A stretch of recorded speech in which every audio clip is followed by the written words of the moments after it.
Vocês já pararam para pensar como seria um mundo conduzido por IAs? Um mundo onde predominasse a inteligência artificial? Meu nome é Cíntia e sejam bem-vindos ao Febras 25.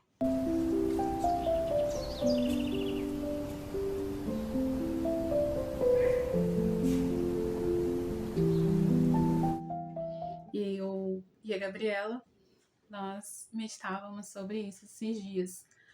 Nós falávamos de como vai ser daqui a alguns anos, né? Onde a IA vem avançando e tomando cada vez mais espaços na nossa sociedade. Eu não sei vocês, mas meu primeiro contato não, um entendimento do que seria o mundo onde tivesse mais IAs foi com um filme chamado Hair, que é um filme basicamente atual. É um filme, se não me engano, de 2018, talvez. Não tenho certeza, 2018, por aí. E é um filme que fala, né, onde o protagonista, ele se apaixona por uma inteligência artificial. Eu gosto bastante desse filme. Eu gosto bastante pela estética que apresenta no filme, mas eu confesso que quando terminou, eu fiquei muito desconfortável. Eu achei muito bizarro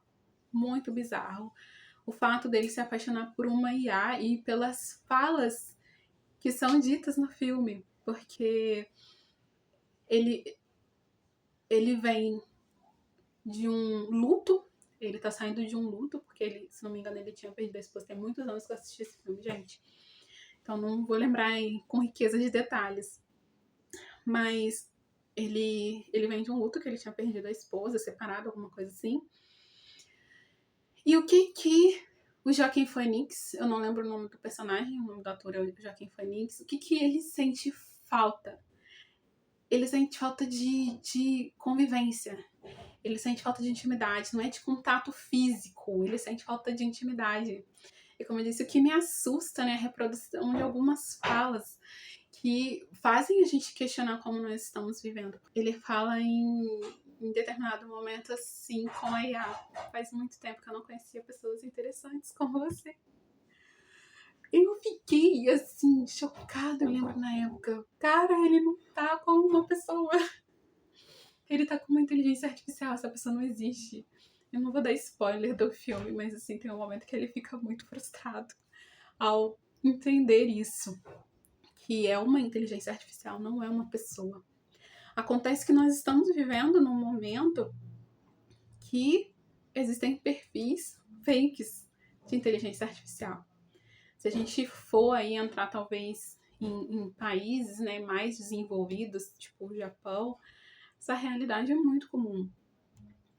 E aí a gente fica achando bizarro, a gente fica assustado com isso, mas como que nós estamos vivendo a nossa realidade?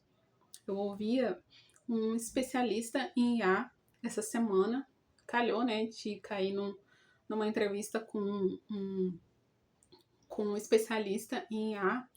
E um detalhe, ele não é um cara da tecnologia que seja ateu e tal, essas coisas. É um rapaz que se preocupava com o transcendental. Então não estava ali somente para poder fazer dinheiro, né? E aí teve um momento que a entrevistadora fala assim com ele: você vendo essa quantidade de perfis fakes de IA que estão surgindo, com milhares de seguidores, com pessoas que acompanham a rotina ali daquela IA, que pode ser homem, pode ser mulher, você não se preocupa com isso? E aí a resposta dele para mim foi um soco na boca do estômago. Ele falou assim: mas se você olhar dentro da rede social, nós vivemos uma era fake dentro de redes sociais, porque nós vivemos de pessoas que estão vivendo uma mentira. A maioria dos perfis são fakes, não só as IAs. A maioria dos perfis são fakes. São pessoas que muitas vezes estão tristes, mas estão postando fotos sorrindo, estão com a família degradada, mas estão postando foto ali, né, da família reunida, todos sorrindo, aonde os relacionamentos, né, são super expostos com várias declarações, mas falta conversas profundas e verdadeiras. E isso não é um perfil fake também? Ele falou. E eu falei, gente, é muito isso. É real. Na verdade, nós ficamos assustados com a possibilidade de sermos conduzidos por IAs, mas também não nos damos conta de como nós estamos vivendo, de que nós talvez estejamos nos associando a uma mentira. Quando nós postamos uma comida para obter like do lugar, às vezes se você for num lugar, tem um episódio também de Black Mirror, que mostra, né, uma influencer que ela faz tudo pelos likes, né, onde ela vai no lugar como o negócio ela não gosta, mas ela tira foto porque o lugar está em alta. Então é uma exposição, uma super exposição em busca de algo, de uma validação. E o que se esconde por trás dessa validação, dessa super exposição, desse uso desenfreado de ferramentas? Porque esconde algo. E aqui, como eu já disse no meu primeiro vídeo, nós estamos falando aqui para pessoas cristãs.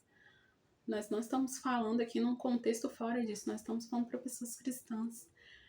Mas você não tenha dúvida de que outras pessoas também se beneficiariam em ouvir disso. Essa super exposição, esse anseio de ser aprovado, esconde o que o ator lá do filme tinha, uma carência, um vazio, um anseio de algo. E esse anseio que nós temos é algo que só nos será associado na eternidade. Nesse mundo, nós podemos viver talvez aí algumas coisas que vão assim molhar nossa boca, mas o que vai preencher de fato esse vazio é algo que só nós entenderemos na eternidade. E até esse abastecer um pouquinho, ele só é preenchido em Deus. E é por isso que nós estamos vendo, nós vemos já há muitos anos crises, né, de artistas que trabalham e querem conquistar algo, querem chegar no topo, e quando chegam no topo, eles se perdem, porque eles chegam lá, né, aquilo que eles achavam que esse buraco seria preenchido por fama, que seria preenchido por atenção, que seria preenchido por dinheiro, que seria preenchido por sucesso. Quando eles chegam no topo e eles não têm essa vivência, esse direcionamento para as coisas do alto, quando eles chegam lá no topo e veem que nada disso preenche esse vazio, eles entram em crise e muitos se matam, né? Muitos se matam, perdem a vida. Eu tava conversando com uma amiga esses dias de alguns artistas que a gente gosta, mas que quando a gente olha pra vida, a gente fica assim, arrasada, porque não dá pra olhar como exemplo de vida, porque foi uma busca para que preenchesse aquele vazio com drogas, com bebida, com prostituição, e nada disso saciou. Nada disso saciou. E aí nós vemos também o quanto nós vamos perdendo a nossa singularidade em busca dessa atenção. Não sei se vocês conseguem perceber que hoje em dia há uma falta de caracterização assim dos povos, né? Nós temos uma associação, assim, nós nos associamos a várias coisas de forma mundial, mas falta uma identificação regional ali, uma identificação do meio mesmo que nós vivemos. A gente antes olhava assim, ai, fulano fulano é lá da África. Muito característico pelas roupas, é muito característico pelos cantos. A fulano é lá do Japão, muito característico o quê? Pela forma como eles falam, pela forma como eles se vestem. Hoje em dia, com essa forma de conexão mundial, nós estamos perdendo essas características também. Porque é tudo muito igual, é tudo muito parecido. O que as pessoas comem, você chega num outro país, você pode comer a mesma coisa que você comia no seu país. Algumas coisas vão ser mantidas a tradição, mas a tradição ela está cada vez mais distante. Como, né, as pessoas viviam, né? Chegavam num lugar, você sabia, né? Ah, fulano é daqui porque fulano tá vestido com a roupa tal. Você chega num lugar e tá todo mundo vestindo a mesma calça, a mesma blusa, sabe? Estão tendo até a mesma rotina. Eu fico assustada às vezes de olhar algumas coisas na rede social, porque parece que até as rotinas estão iguais. Sabe? Não existe um negócio assim pessoalizado, sabe? As roupas são todas iguais, os lugares que se vão são todos iguais. O que tá acontecendo? O que tá acontecendo?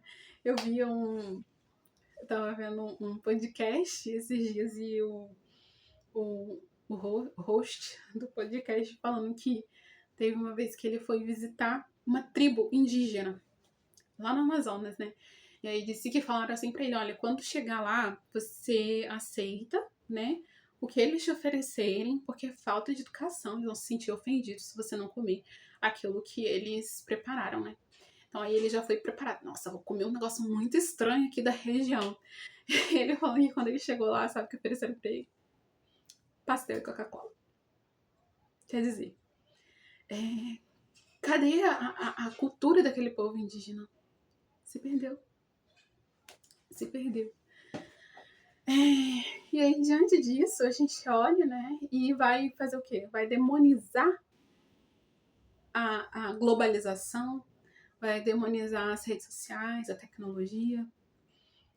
Como eu disse, a gente quer trazer uma forma de pensar, né? A gente quer trazer uma forma de pensar, não, né? Como nós pensamos, como nós vemos isso à luz, né, do Espírito Santo. Então, vai adiantar, né, de algum ponto de vista demonizar tudo isso, porque as IAs elas vão continuar se desenvolvendo, a tecnologia vai continuar avançando e o buraco que existe dentro de nós ele vai continuar existindo. O que a gente vai fazer a partir disso? Vai enlouquecer? Não tem condições da gente viver em paranoia diante disso. Mas sim parar e entender o porquê está acontecendo tudo isso. O para quê, o porquê de nós estarmos dando tanto espaço e ficando tão receosos com a presença de IAs. Porque podem não ser úteis também. E o fato de nós estarmos vivendo este tempo, vivendo no mundo atual, é porque nós também temos algo a contribuir para esse tempo. Não adianta a gente ficar pensando, mas no passado era melhor, no futuro vai ser melhor. Agora é ruim, antes era bom. Não, é o tempo presente que nós vivemos, o que nós temos a oferecer. Não se deixar perder. Como trilhar esse caminho? Como viver esse caminho? Reordenando as coisas. Reordenando as coisas para que nós possamos tirar algo de bom daquilo que aparentemente parece ser ruim. Essa semana eu li o trecho de um livro, eu vou compartilhar aqui com vocês, para vocês acompanharem a minha linha de raciocínio diante disso, de que as coisas são boas, quem desvirtua elas somos nós. E diz assim: a escritura, entretanto, é muito clara ao dizer que tudo o que Deus criou é muito bom. Este é um ponto crítico para aprofundar. Involuntariamente, com frequência, nós damos ao mal muito mais peso do que ele merece, como se o demônio tivesse criado o seu próprio mundo mal para combater o mundo bom de Deus. Mas o demônio é uma criatura, não um criador. E isso significa que o demônio não tem o seu próprio barro. Tudo o que ele pode é tomar o barro de Deus, que é sempre muito bom, e deturpá-lo, distorcê-lo. É isto que é o mal, o deturpar e o distorcer daquilo que é bom.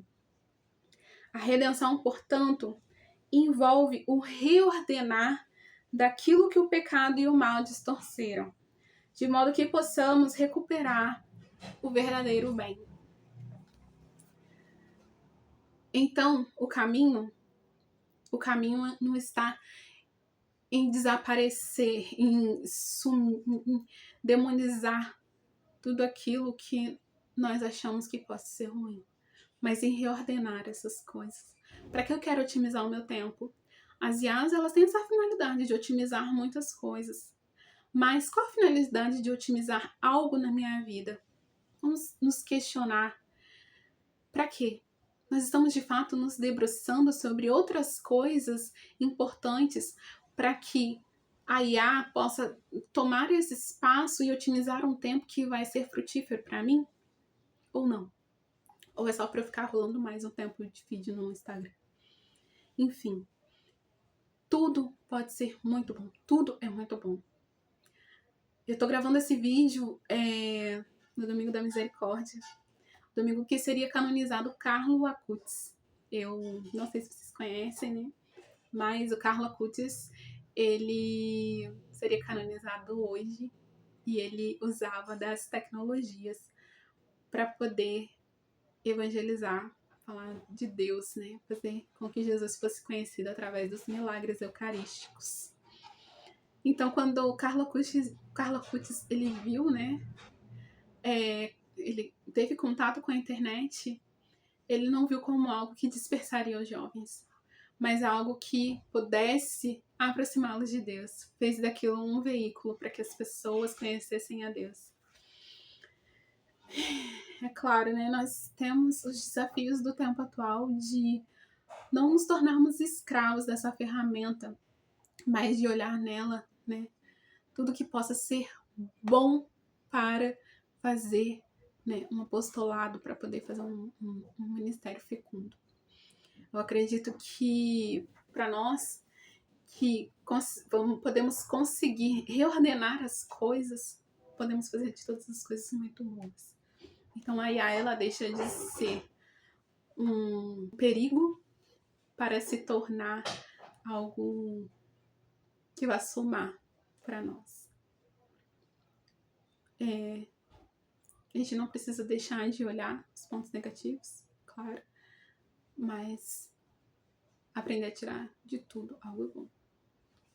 Enfim, eu espero que vocês tenham gostado do vídeo. Se vocês tiverem alguma dúvida, podem deixar nos comentários, curtam, compartilhem, deixem sugestões e até a próxima.